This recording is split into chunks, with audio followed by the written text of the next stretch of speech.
بالله من الشيطان الرجيم بسم الله الرحمن الرحيم تاکہ جہاں سے تشریح ہے وہاں سے کر دیتے ما كان لي من علم بالملأ الأعلى إذ يختصمون إن يوحى إلي إلا أنما أنا نذير صدق الله مولانا العظيم وصدق رسوله النبي الكريم ونحن على ذلك لمن الشاهدين والشاكرين والحمد لله رب العالمين. کل یہ جو آیت تھی کہ مجھے اس بارے میں علم نہیں تھا کہ ملائے اعلیٰ کے فرشتے کیا آپس میں بات چیت کر رہے تھے.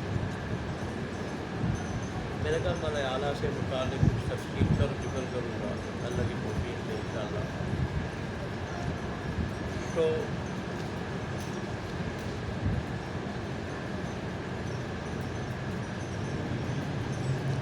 ملائے اعلیٰ یہ قرآن و سنت کی اصطلاح ہے.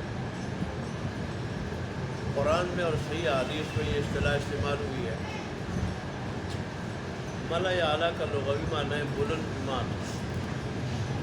اعلیٰ بلند اور الملا جماعت بلند جماعت.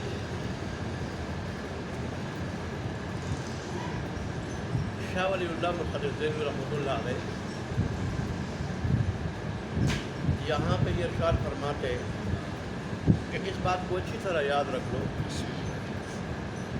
اللہ تبارک و تعالیٰ نے اس کائنات یعنی زمین و آسمان، سورج، چاند، ستاروں، سیاروں سے اربوں کھربوں سال پہلے ملائے اعلیٰ کے فرشتوں کو پیدا کیا.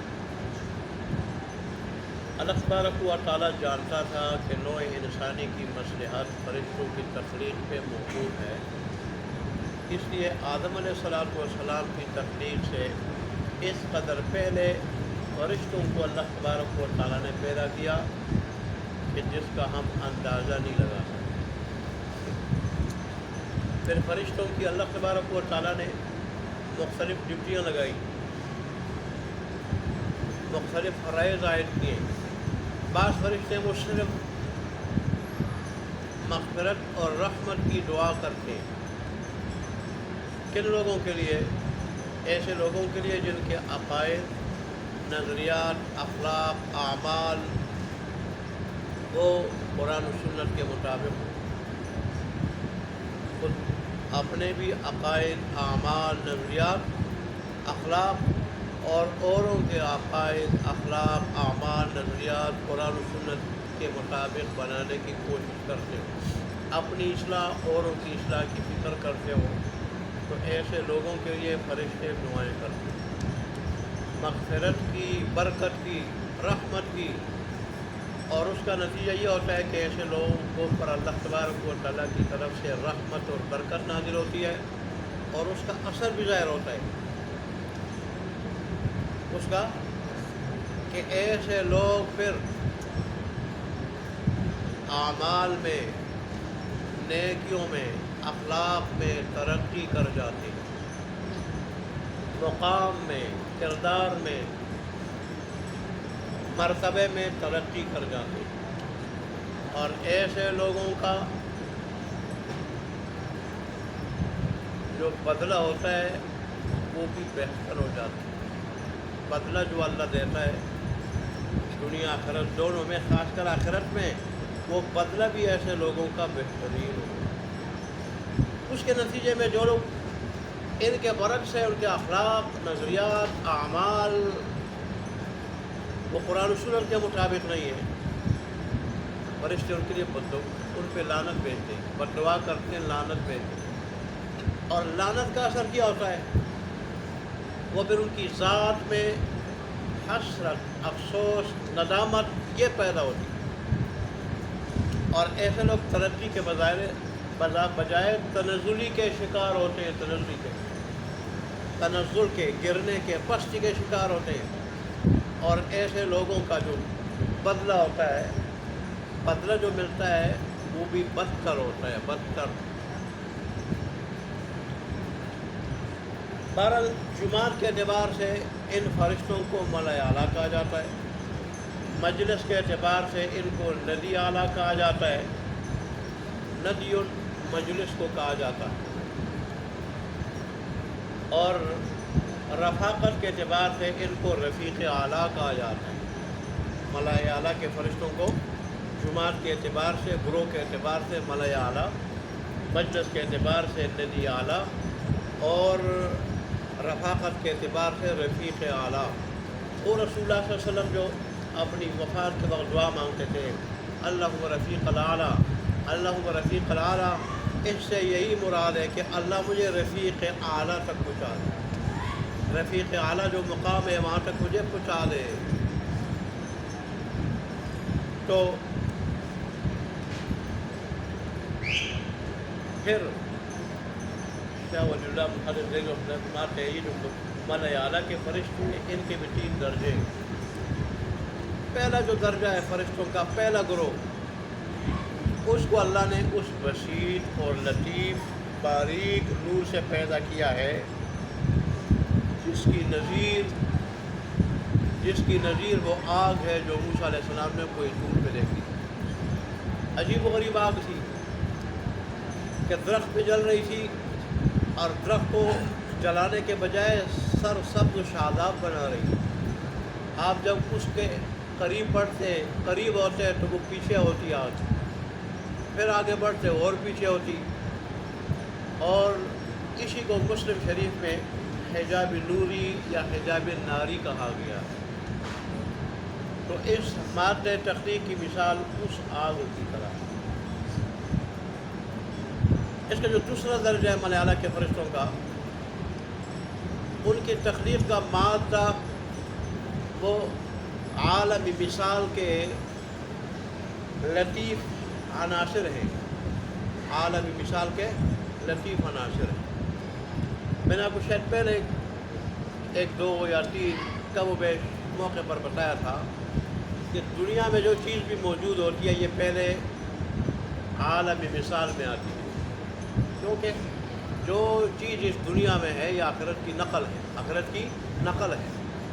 اللہ تبارک و تعالیٰ انسانوں کے دلوں میں اور دماغ میں ڈالتا ہے، تو پہلے وہ چیز عالم مثال میں آتی ہے، اور اس کے بعد دنیا میں اس کا وجود ہوتا ہے۔ عالم مثال وہ عالم ہے، تو عالم مثال کی لطیف عناصر سے اللہ نے اس دوسرے درجے کے فرشتوں کو پیدا کیا۔ ان کے جسم بھی انتہائی باریک، جسم بھی جیسے پہلے فرشتوں کے جسم انتہائی باریک، انتہائی لطیف ہیں، اور روحیں بھی لطیف ہیں، ایسے ہی ان کے جسم بھی کیا ہے، انتہائی لطیف ہے، باریک ہے، اور روحیں بھی۔ یہ بھی پہلی جماعت کے ساتھ ملی ہوئی جماعت ہے، درجہ دوم کے جو فرشتے ہیں ملائے اعلیٰ کے، ایک بلند جماعت کے فرشتے، بلند جماعت کے فرشتے۔ تیسرا جو درجہ ہے وہ افاضل الآدمیین ہے، آدم کی جمع، آدمیین ہے۔ اس سے مراد اللہ کے افضل الترین بندے، انبیاء اور دیگر کامل ترین بندے، وہ بھی اسی درجے کے ہیں کہ ان کی روحیں جب اس مادی جسم سے جدا ہو جاتی ہیں تو وہ بھی اسی مقام پہ پہنچ جاتی ہیں، اسی مقام پہ پہنچ جاتی ہیں۔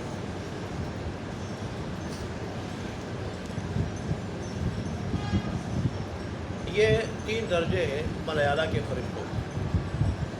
ملائے اعلیٰ کے فرشتے اللہ تبارک و تعالیٰ مخلوق کے درمیان مختلف اعتبار سے سفارت کا کام دیتے ہیں، اور انہی کی وجہ سے اللہ کا فیض پہنچتا ہے کائنات تک، مخلوقات تک فیض پہنچتا ہے، کئی راحت، کئی تکلیف، کئی خوشحالی، کئی بدحالی، کئی خوشحالی، یہ چیزیں پہنچتی ہیں۔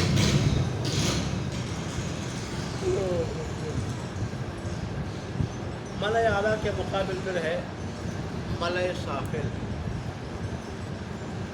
ملائے اعلیٰ کے فرشتے جہاں رہتے ہیں اس مقام کو کہا جاتا ہے حضیرت القدس، حضیرت القدس۔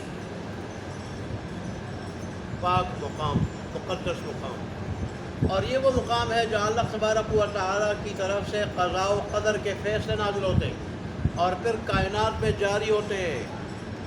یہ وہاں رہتے ہیں۔ ان کے مقابل ہیں ملائے سافل کے فرشتے جو حضیرت القدس سے نیچے رہتے ہیں، ان کا مقام نیچے ہے۔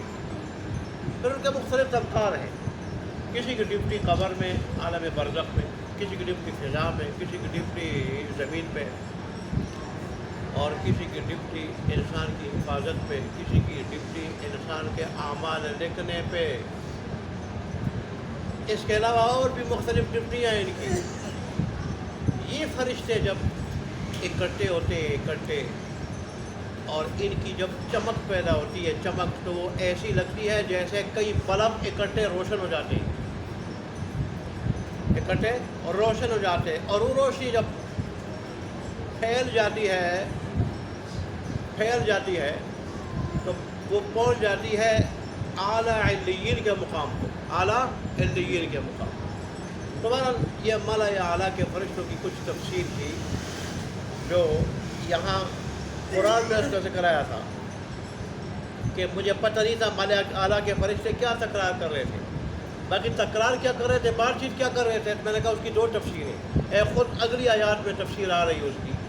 مفسرین نے جو ذکر کی کہ آدم علیہ السلام کی تخلیق کے بارے میں ذکر کر رہے تھے کہ دیکھو آدم علیہ السلام کو اللہ تبارک و تعالیٰ نے جب پیدا کیا، ہمیں بھی سجدے کا کہا، ابلیس کو بھی کہا، ہم نے سجدہ کیا، اللہ نے ہمیں کیا کیا، سرخرو کیا، کامیاب کیا، اور اللہ کی رحمت کے مستحق ہوئے، اللہ کی رضا کے مستحق ہوئے۔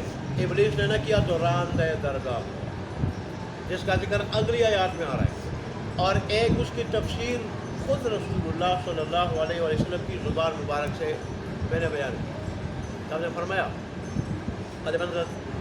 معاذ بن جبل کی روایت ہے، وہ کہتے ہیں کہ ایک مرتبہ رسول اللہ صلی اللہ علیہ وسلم فجر کی نماز میں بڑی دیر سے تشریف لائے، یہاں تک کہ ہمیں خدشہ ہوا کہ سورج نہ نکل جائیں۔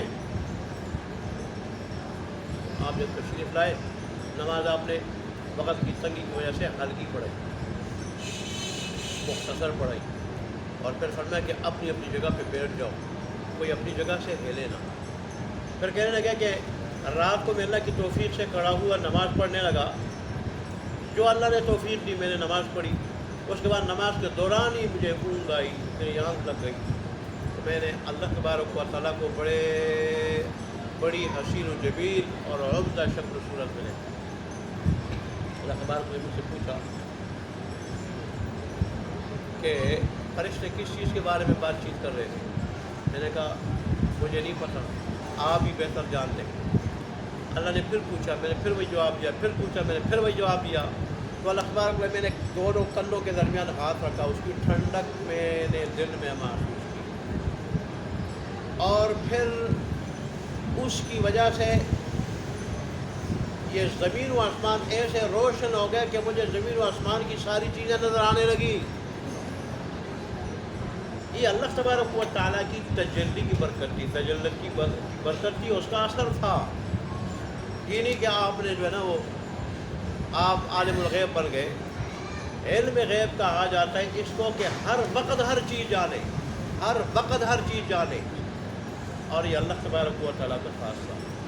یہ تو اللہ نے تجلی جب ڈالی تو ساری چیزیں روشن ہو گئی، تو نظر آ گئی، اور جب اللہ نے تجلی ہٹا دی تو پھر کچھ نظر نہ آیا۔ وہ کسی نے فارسی زبان میں شعر میں کہا ہے کہ جب اونچے محل پہ چڑھتے ہیں تو ہر چیز نظر آتی ہے، اور جب اس سے اترتے ہیں تو کبھی پاؤں پہ پڑی چیز بھی نظر نہیں آتی۔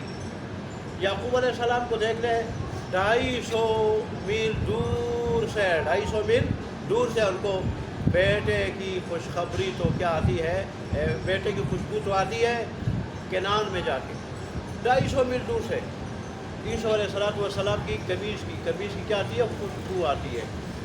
اور جب 1 میل کی مسافت پر کنویں میں پڑے ہوئے تھے تو وہاں یعقوب علیہ السلام کو پتہ نہیں تھا کہ میرا بیٹا کہاں ہے۔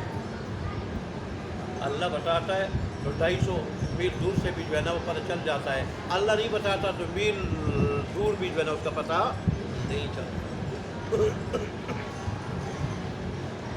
دوبارہ رسول اللہ صلی اللہ علیہ وسلم فرماتے ہیں کہ پھر اللہ تبارک و تعالیٰ نے فرمایا کہ اب بتاؤ فرشتے کیا کہہ رہے تھے؟ میں نے کہا کفارات کے بارے میں بات چیت کر رہے تھے.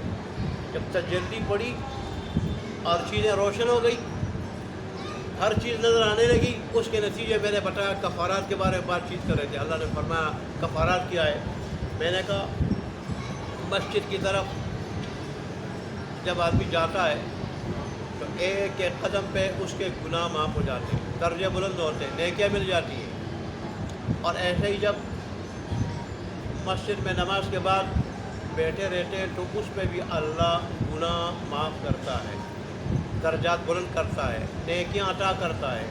اور ایسے ہی انسان سردی گرمی ہر حال میں اچھی طرح وضو کر کے، پانی گرم ہو یا ٹھنڈا ہو، اچھی طرح وضو کر کے نماز پڑھتا ہے تو اس پہ بھی اللہ تبارک و تعالیٰ گناہ معاف کر دیتا ہے، درجے بلند کرتا ہے اور نیکیاں عطا کرتا ہے. پھر اخبار نے پوچھا میرے بیوی بتاؤ یہ درجے کیا ہے؟ میں نے کہا درجہ یہ ہے مسکین کو کھانا کھلانا، مسکین کو کھانا کھلانا، نرمی سے بات کرنا. یہ باتیں جو ہم سنتے ہیں یہ اپنانے کی، اللہ ہمیں اپنانے کی توفیق عطا فرمائے.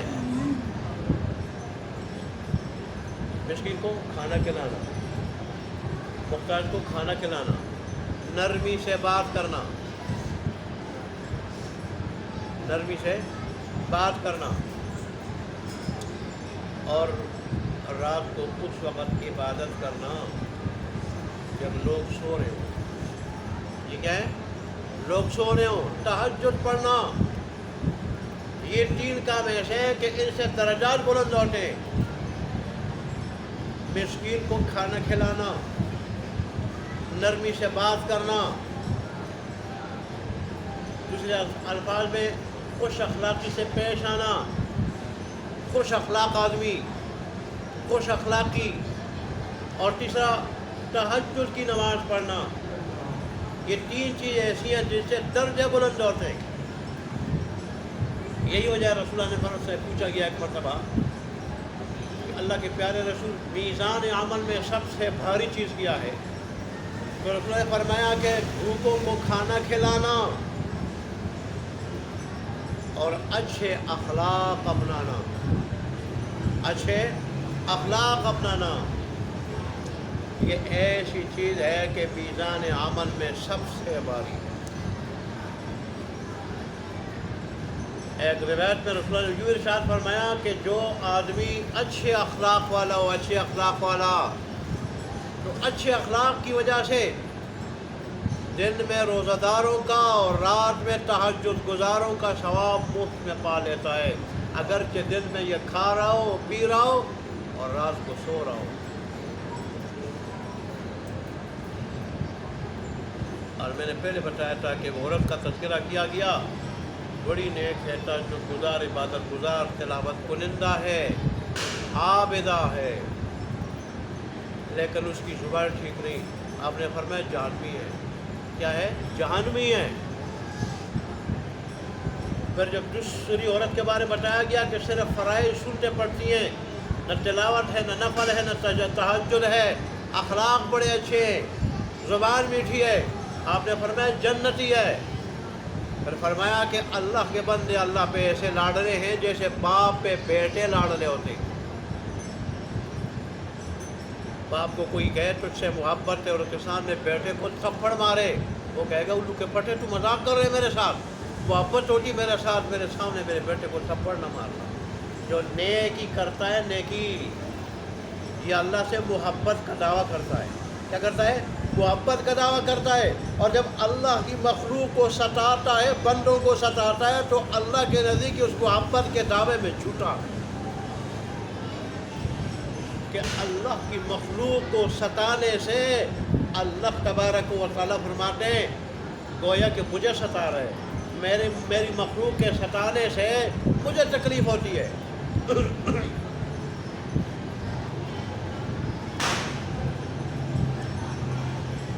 اور میرے غضب کو جوش ہوتا ہے، میں بڑا ناراض ہوتا ہوں، بڑا ناگوار ہے میرے اوپر میرے بندوں کو تکلیف ہوتا ہے. تو جو نیکی کر رہا ہے یہ مجھ سے محبت کا دعویٰ کر رہا ہے، اور جو میری مخلوق کے ساتھ میرے بندوں کے ساتھ اچھا نہیں، میرے نزدیک وہ اس محبت میں جھوٹا ہے، اگرچہ وہ تہجد گزار ہو، عبادت گزار ہو۔ خوش اخلاقی اتنی بڑی چیز ہے۔ پھر رسول اللہ نے فرمایا، مجھے اللہ نے فرمایا کہ اچھا محمد صلی اللہ علیہ وسلم میرے حبیب مانگو، کیا مانگتے ہو؟ میں نے کہا میں نیکیوں کے کرنے اور منکرات کے چھوڑنے کا سوال کرتا ہوں، نیکی کرنے کی، منکرات برائیاں چھوڑنے کی توفیق عطا فرما۔ اللہ کا نبی کیا برائی کرے گا؟ ہمیں تعلیم ہے ہمیں کہ اللہ سے مانگو تو یہ چیزیں مانگو۔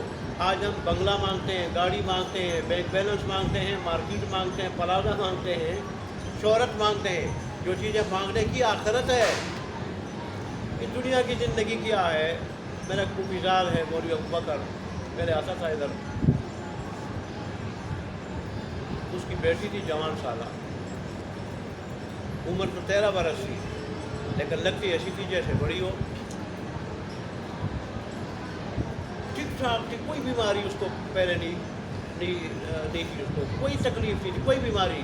اچانک رات کو 3:30 بجے کہنے لگی مجھے تکلیف ہے گلے میں، اور پھر وہ لے گئے اسپتال، ہاسپٹل لے گئے، گلا سوج گیا، ایک دم سوج گیا، ہاسپٹل لے گئے، دوائیاں دی، ٹیکے لگائے کہ ٹھیک ہو جائے گی۔ گھر آئی، پھر کہا مجھے آرام نہیں۔ دوبارہ جب ڈاکٹر کو بلایا، ڈاکٹر جب آیا اسے دیکھا، اس نے کہا یہ تو ختم ہو چکی ہے۔ یہ دنیاوی زندگی ہے کہ کوئی گارنٹی نہیں ہم بوڑھے ہو کے مریں گے، بیمار ہو کے مریں گے، پہلے سخت تکلیف میں ہوں گے پھر جا کے مریں گے۔ نہیں، ایسا بھی ہو جاتا ہے کہ آدمی اچانک ہی بیماری کا شکار ہو کے چلا جاتا ہے۔ آج تو ایسے اسپتال تک چلے جاتے ہیں، بیماری کا اظہار کر دیتے ہیں، بعد ٹھیک ٹھاک سو جاتے ہیں اور سوئے رہ جاتے ہیں، کوئی بیمار نہیں، کچھ بھی نہیں، سو گئے سوئے رہ گئے۔ تو اصل تو وہ جہان ہے، اصل تو وہ زندگی ہے، وہاں کی نعمتیں ہیں، اس کے لیے نہیں سوچ رہے۔ اللہ نے پورے قرآن میں ہمیں یہی جھنجھوڑا ہے کہ انسان دنیا کے لیے اتنی محنت کر جتنا یہاں رہنا ہے، اور آخرت کے لیے اتنی کر جتنا وہاں رہنا ہے۔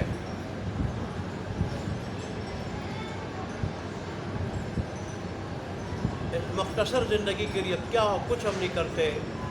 ایک دین ہے جو ہم نے پس پش ڈال دیا۔ اللہ کے حبیب کیا کہہ رہے؟ اللہ نیکیاں کرنے کی، منکرات برائیاں چھوڑنے کی، اور غریبوں کے ساتھ محبت کرنے کی توفیق عطا فرما، اور مجھے ان لوگوں کی محبت نصیب فرما جو تجھ سے محبت کر رہے ہیں۔ کیا مطلب؟ ایسے لوگوں سے محبت ہوگی تو ایک جو حدیث کی روح سے قیامت کے دن حشر انہی کے ساتھ ہوگا، حشر، اور اللہ سے محبت کرنے والوں کا حشر کیا ہوگا؟ ظاہر ہے ان کا حشر اللہ کے انبیاء اور صدیقین نیک لوگوں کے ساتھ ہوگا۔ دوسرا، دنیا میں ایسے لوگوں کی محفل، مجلس، صحبت نصیب ہوگی۔ جب ایسے لوگوں کی محبت ہوگی تو صحبت نصیب ہوگی۔ لیکن مسجد میں اور بھی بڑے لوگ ہیں، لیکن درس میں وہی بیٹھتے ہیں جن کی محبت ہے عالم سے، علم سے اور قرآن سے، وہی بیٹھتے ہیں۔ تو تجھ سے محبت کرنے والوں کی محبت ہوگی، ایسے لوگوں کی صحبت نصیب ہوگی، اور اس سے فائدہ ہوگا دنیا آخرت دونوں کا۔ نیک بنیں گے تو سکون کی زندگی نصیب ہوگی، قناعت کی زندگی نصیب ہوگی۔ انسان کو اگر سکون مل سکتا ہے قناعت کی زندگی سے، قناعت نہ ہو، یہ کھرب پتی ہو تو بھی یہ رجتا نہیں ہے۔ جیسے میں نے پہلے ہی بیان کیا تھا، رسول اللہ سے ایک صحابی نے عرض کی دعا کر دے اللہ مجھے مالدار کر دے، آپ نے فرمایا اللہ اس کو قناعت عطا کر دے۔ نے شکوہ کیا، اللہ کے حبیب میں نے تو مالداری کا سوال کیا تھا، دعا کا کہا تھا، آپ نے قناعت کی بات کی، فرمایا جب تک تیرے اندر قناعت نہ ہو تو مالدار ہو نہیں سکتا، مالدار ہو نہیں سکتا۔ قناعت نہیں ہوگی تو پھر تیرا پہاڑ بھی سونے کا ہوگا، تو کہے گا اور ہو جائے، اور ہوگا تو کہے گا اور ہو جائے، اور ہوگا تو کہے گا اور ہو جائے، یہاں تک ادھر بڑھتی نہ چلی جائے۔ قناعت ایسی چیز ہے کہ جو آدمی کو جو کچھ رب کی طرف سے ہوتا ہے ملتا ہے، جس حالت پہ ہوتا ہے یہ خوش رہتا ہے کہ الحمدللہ الحمدللہ اللہ نے اس حال پہ رکھا، اس کا فیصلہ ہے، وہ راضی میں راضی۔ لہذا دنیا کی زندگی بھی اچھی ہوتی ہے اور آخرت کی زندگی بھی شکر شکر کرنے کی وجہ سے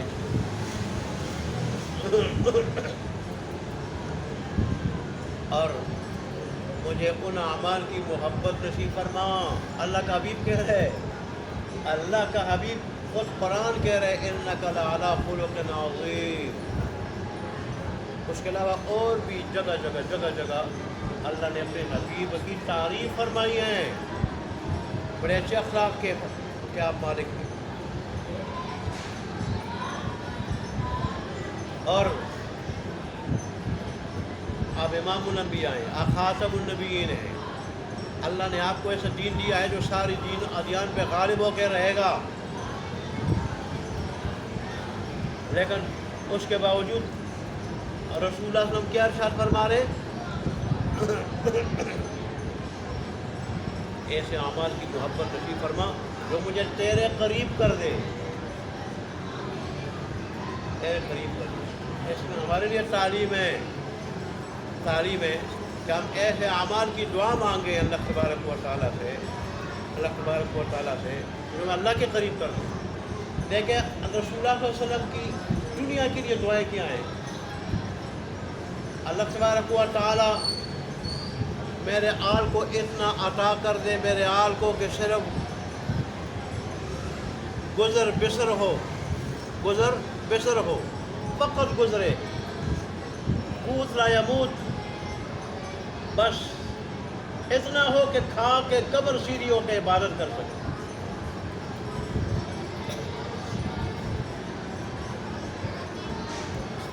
عام مومنوں کے حق میں فرمایا کہ نہ محتاجی ٹھیک ہے، فقر کہ وہ بھی گمراہی کا ذریعہ ہے، اور نہ زیادہ مالداری پسندیدہ ہے. اللہ کے نزدیک درمیانی حالت بہتر ہے. اتنی آمدن ہو کہ آدمی کی ضروریات اخراجات کے لیے کفایت کر جائے. یہ بہترین نعمت ہے مومن کے لیے. فقر بھی گمراہی کا ذریعہ ہے، فتنہ ہے، اور زیادہ مالداری بھی بغاوت، گمراہی اور غفلت کا ذریعہ ہے، ظلم کا ذریعہ ہے. لہذا اللہ سے اتنی روزی مانگو جو تمہاری ضروریات کے لیے کافی ہو جائے. اور مومن کے لیے یہی بہتر روزی ہے، بہتر حالت ہے. اب دنیا میں دیکھ لیں، نیک سے نیک لوگ، بظاہر بادشاہ لوگ بھی، دیندار سمجھنے والے لوگ بھی، جب ان کے پاس دولت آتی ہے ان میں روشن خیالی آ ہی جاتی ہے. باہر اگرچہ دیندار بنتے ہوں لیکن گھر کا جو حال ہوتا ہے وہ دیکھنے کا نہیں ہوتا. گھر کا حال، عورتوں کا، بچوں کا، گھر کا ماحول وہ دیکھنے کا نہیں ہوتا. وہ اللہ اور اس کے رسول سے بغاوت پہ مبنی ہوتا ہے وہ حال. اس لیے رسول اللہ صلی اللہ علیہ وسلم نے ہمیشہ دنیا کی ویسی دعا کی. خود اپنے میرے بارے میں کیا اللہ نے پیشکش کی کہ میرے حبیب، قرآن میں اس کا ذکر ہے، اگر آپ چاہے تو میں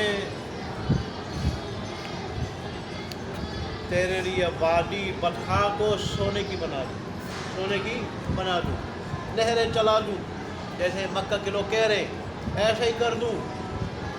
تو میں فرمایا نہیں، مجھے ایک دن دے میں شکر ادا کروں اور دوسرے دن مجھے بھوکا رکھ کے میں صبر کروں. تجھے شاکر صابر بندہ پسند ہے. ایک دن شکر کا موقع دے، ایک دن صبر کا موقع دے، ایک دن کھلا شکر کروں، ایک دن بھوکا رکھ میں صبر کروں. اپنے بارے میں یہ دعائیں مانگی ہے. اور پھر 2-2 3-3 مہینے تک آپ کے گھر میں چولہا نہیں جلتا تھا، کھجور پہ اور پانی پہ گزارا ہوتا تھا. آپ اسے اندازہ لگا لیں، علماء کہتے ہیں کہ کھجور اللہ تبارک و تعالیٰ کے نزدیک بہترین روزی ہے، بہترین خوراک ہے. کہ اللہ نے اپنے حبیب کو 3-3 مہینے تک گندم تو نہیں کھلائی، جو تو نہیں کھلائی، گوشت نہ کھلایا، مگر کھجور کھلاتا رہا. شجرہ طیبہ بھی اللہ نے فرمایا پاک درخت، اس کی جڑیں مضبوط ہیں. یہ کلمہ طیبہ کی طرح ہے، جیسے کلمہ طیبہ وہ بھی بڑا مضبوط ہے، وہ دنیا میں بھی ایمان والوں کو ثابت قدم رکھتا ہے. استقلال اور صبر استقامت کا پہاڑ بنا کے رکھتا ہے، اور آخرت میں بھی ایسا ہی رکھے گا۔ آخرت میں بھی کھجور کا درخت، اس کی جڑیں بھی کیا ہے، بڑی مضبوط ہے، اور مومن کے ساتھ اس کی بڑی مشابہت ہے۔ شاید پہلے کئی درسوں میں وہ مشابہت بتا چکا ہوں، اس لیے تو اللہ نے اس میں بے شمار فوائد رکھے کھجور۔ تو بہرحال اللہ کے حبیب کی دعاؤں کو دیکھا جائے، اور قرآن میں جو دعائیں بتائی گئی ہیں وہ زیادہ تر یہ کہ آخرت بنا دے، اللہ آخرت بنا دے۔ ایمان والوں کا شیوا دعائیں یہی ہے کہ وہ دنیا کے بجائے آخرت کے لیے دعائیں مانگتے ہیں، انہیں ہر وقت آخرت کی فکر ہوتی ہے، کوشش بھی اس کے لیے کرتے ہیں، اللہ سے دعائیں مانگتے ہیں کہ اللہ یہ دنیا تو عارضی فانی زندگی ہے، میری آخرت بنا دے۔ دنیا کے لیے عام مومن کے حق میں کفایت شعاری والی زندگی اور کفایت کرنے والی روزی، کفایت کر جانے والا رزق وہ بہتر ہے۔ اللہ ہمیں اس کی توفیق عطا فرمائے۔ دیکھیں ترجمہ اس کو کل ہو گیا تھا، لیکن آج ہم نے اس کی تشریح کی تو پھر وہی اس کی دوبارہ وہ تشریح کرے تھے۔ رسول اللہ نے فرمایا کہ دیکھو میں جو رسالت کی خبر دے رہا ہوں، یا قرآن کی خبر دے رہا ہوں، یا میں اللہ کی وحدانیت کی خبر دے رہا ہوں، قیامت کی خبر دے رہا ہوں، یہ بہت بڑی خبر ہے۔